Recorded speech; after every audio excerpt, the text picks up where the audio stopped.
इनकी जमात का विरोध नहीं करेंगे। तो ऐसे में आप समझ सकते हैं कि अभी भी ईडी के जो हाथ हैं पूरी तरह से वो खाली नज़र आ रहे हैं। तो ऐसे में क्या अरविंद केजरीवाल जो लगातार उनके वकील हैं, उनके जो फेवर की तमाम सारी जो कह सकते हैं कि बातें सामने रख रहे हैं कि बिना किसी सबूत के, बिना किसी आधार के उनको पकड़ा गया है। तो ऐसे में कई लोग ये संभावना जता रहे हैं कि हो सकता है अरविंद केजरीवाल हमारे खिलाफ झूठे मुकदमे चलाए जा रहे हैं। केंद्र सरकार जो है एजेंसियों का गैर कानूनी तरीके से इस्तेमाल करके विपक्ष के नेताओं।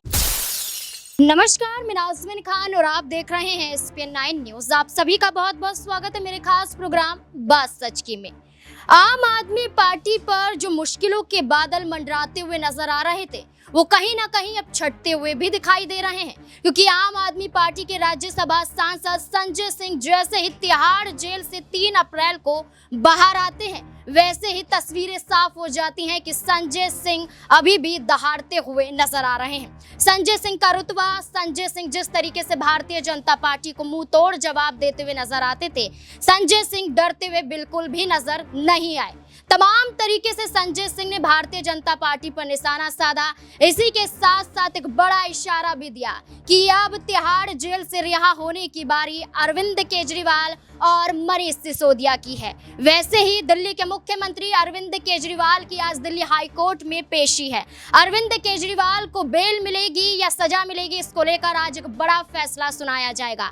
दिल्ली हाई कोर्ट में 3 अप्रैल को ही सुनवाई जारी थी, लेकिन फैसला सुरक्षित रख लिया जाता है और आज के दिन यानी कि 4 अप्रैल को अरविंद केजरीवाल की किस्मत का फैसला होता हुआ नजर आएगा।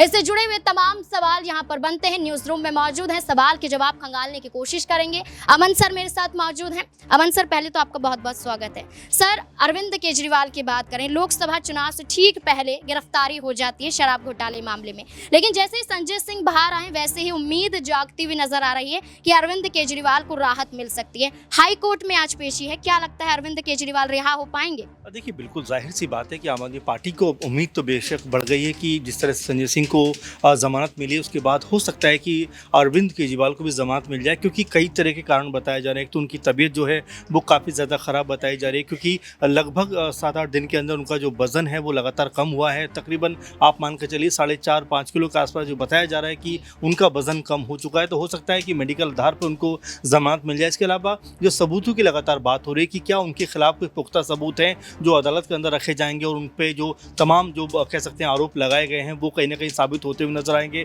तो अभी ऐसा भी कुछ नज़र नहीं आता, क्योंकि संजय सिंह के मामले में हमने देखा कि अदालत ने यही बात कही कि ईडी से कि भाई 6-7 महीना से आपने इनको जेल के अंदर बंद रखा हुआ है, क्या क्या सबूत आपने इकट्ठा किए हैं, किन चीज़ों पर आपने कह सकते हैं छापेमारी करके जो दस्तावेज हैं वो हासिल किए हैं, वो हमें बताइए। तो कुछ भी आरोप साबित नहीं हो पाते और यहाँ तक कहा जाता है कि भाई क्या आप इनकी जमानत का विरोध करना चाहते हैं, तो उन्होंने कहा नहीं, हम अब इनकी जमानत का विरोध नहीं करेंगे। तो ऐसे में आप समझ सकते हैं कि अभी भी ईडी के जो हाथ हैं पूरी तरह से वो खाली नज़र आ रहे हैं। तो ऐसे में क्या अरविंद केजरीवाल जो लगातार उनके वकील हैं, उनके जो फेवर की तमाम सारी जो कह सकते हैं कि बातें सामने रख रहे हैं कि बिना किसी सबूत के, बिना किसी आधार के उनको पकड़ा गया है। तो ऐसे में कई लोग ये संभावना जता रहे हैं कि हो सकता है अरविंद केजरीवाल को जमानत मिल जाए। साथ में अब मनीष सिसोदिया का जिक्र भी ज़रूरी हो जाता है, जो लगभग साल भर से भी अधिक समय से जेल के अंदर बंद हैं। उनके ऊपर भी कमोबेश ऐसे ही मामले हैं। तो क्या अब उनको भी रिहा किया जाएगा, क्या उनको भी छोड़ा जाएगा? अगर ऐसा होता है तो ये आम आदमी पार्टी के लिए बेहद मेरे ख्याल से खुशी का वक्त होगा, क्योंकि लोकसभा चुनाव से ठीक पहले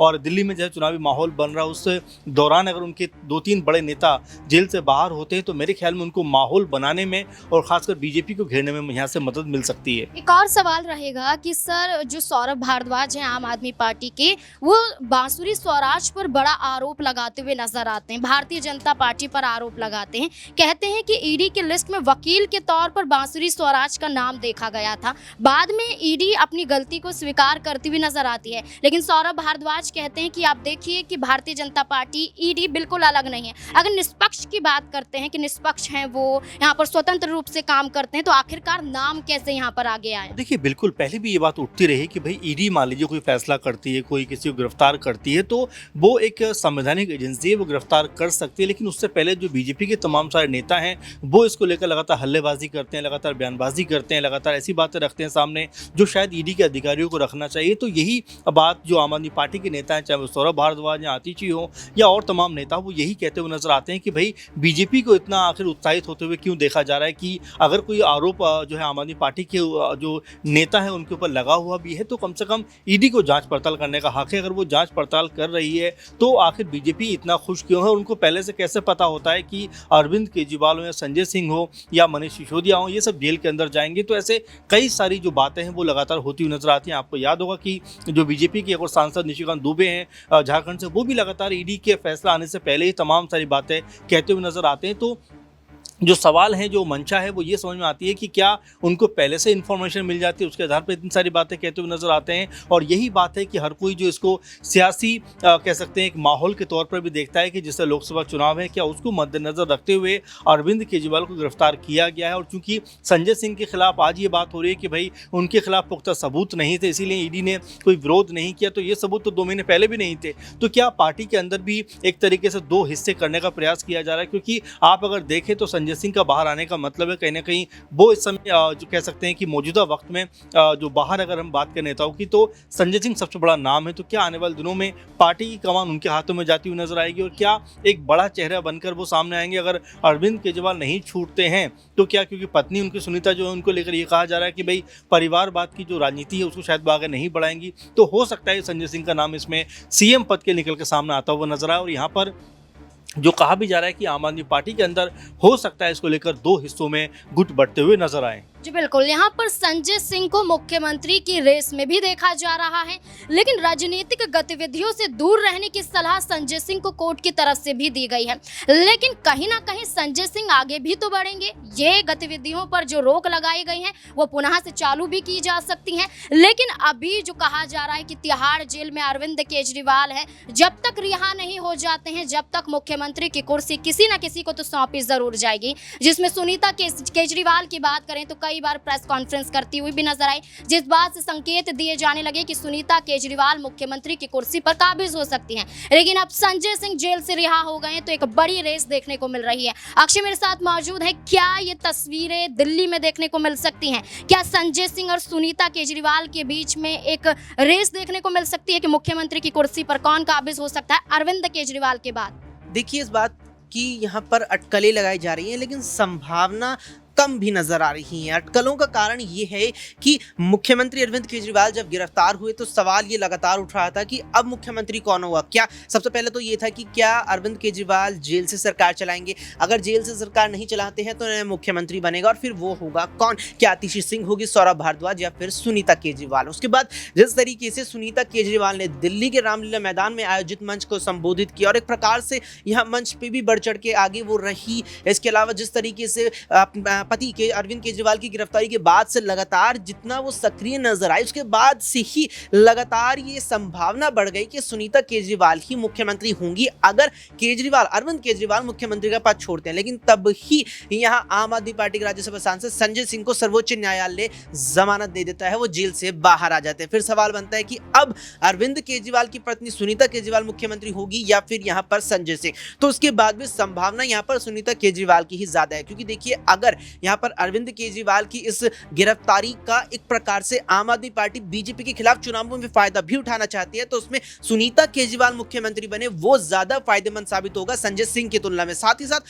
संजय सिंह सुनीता केजरीवाल को बड़ी बहन की तरह मानते हैं। जेल से जब वो बाहर आए तो वीडियो कुछ यहाँ पर सामने है जिसमें साफ तौर पर देखने को मिला कि संजय सिंह सुनीता केजरीवाल के पैर छूते नजर आ रहे थे, जो दर्शाता है कि वो कितना सम्मान यहाँ पर सुनीता केजरीवाल को देते हैं। ऐसे में जो विधायक दल है, बात आएगी विधायक दल के नेता चुनने की, तो विधायक दल का नेता यहाँ पर सुनीता केजरीवाल को चुना जाए, इसकी संभावना इसलिए भी ज्यादा है क्योंकि खुद संजय सिंह भी इसका समर्थन करते यहाँ नजर आ सकते हैं। एक और सवाल रहेगा कि एक पोस्टर वायरल हुआ था संजय सिंह के जेल से रिहा होने के बाद कि जौनपुर से चुनाव लड़ सकते हैं। बेशक वो हकीकत में ना बदला हो, लेकिन क्या लगता है कि संजय सिंह की उम्मीदें यहाँ पर जगती हुई नजर आएंगी, क्योंकि आम आदमी पार्टी की तरफ से उत्तर प्रदेश में एक प्रभारी के रूप में देखे गए हैं। तो क्या उत्तर प्रदेश से चुनाव लड़ सकते हैं संजय सिंह? देखिए, उत्तर प्रदेश से चुनाव लड़ तो सकते हैं संजय सिंह, लेकिन पार्टी अगर यहाँ उन्हें जौनपुर से अपना उम्मीदवार भी बनाएगी तो पार्टी को ये भी सोच करके चलना होगा कि अगर संजय सिंह जीत दर्ज कर लेते हैं तो फिर राज्यसभा की उस सीट का क्या होगा जहां से चुनकर संजय सिंह राज्यसभा सांसद के तौर पर पहुंचे हैं राज्यसभा।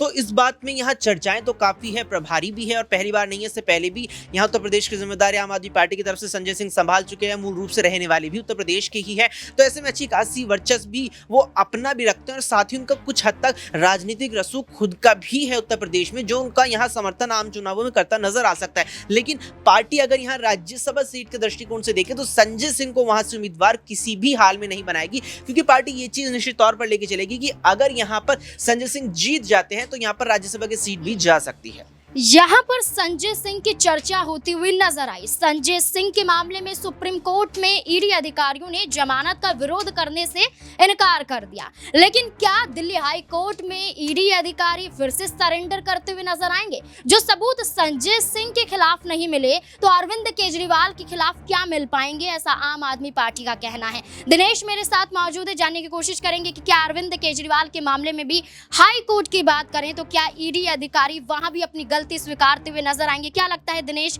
ईडी अधिकारी अभी तक सबूत पेश नहीं कर पा रहे हैं, क्या हाई कोर्ट में सरेंडर करते हुए दिखाई दे सकते हैं?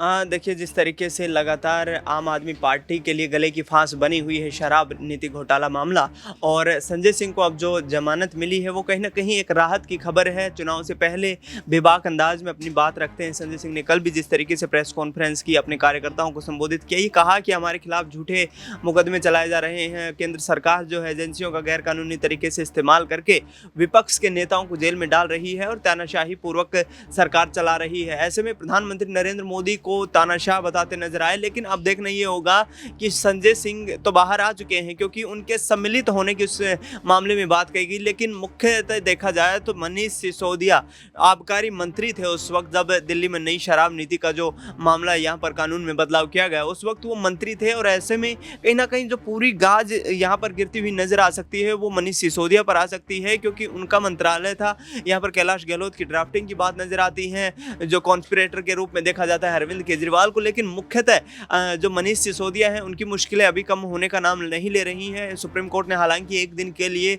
सप्ताह में उनके परिवार से मिलने के लिए जमानत जरूर दे दी है, लेकिन कहीं ना कहीं अब शराब नीति मामले में थोड़ी संजीवनी के रूप में देखेंगे इसको आम आदमी पार्टी। और संजय सिंह की जमानत का जो आधार है उसको आधार बना करके और अरविंद केजरीवाल मनीष सिसोदिया के लिए जमानत की अपील, चाहे राउज एवेन्यू कोर्ट हो, सुप्रीम कोर्ट हो या फिर दिल्ली हाई कोर्ट है, वहां पर आम आदमी पार्टी के वकील करेंगे। यहाँ पर आम आदमी पार्टी का एक नारा बार बार लगता हुआ नजर आ रहा है कि जेल की सलाखें टूटेंगी, दिल्ली के मुख्यमंत्री अरविंद केजरीवाल बाहर आएंगे। तो क्या ये नारा हकीकत में बदलता हुआ नजर आएगा? इस मुद्दे को लेकर आपकी क्या राय? क्या हाईकोर्ट से अब अरविंद केजरीवाल को राहत मिलती हुई नजर आ सकती है या नहीं? क्या है आपकी राय? कमेंट सेक्शन में जरूर बताएं। देखते रहे SPN9 न्यूज। धन्यवाद।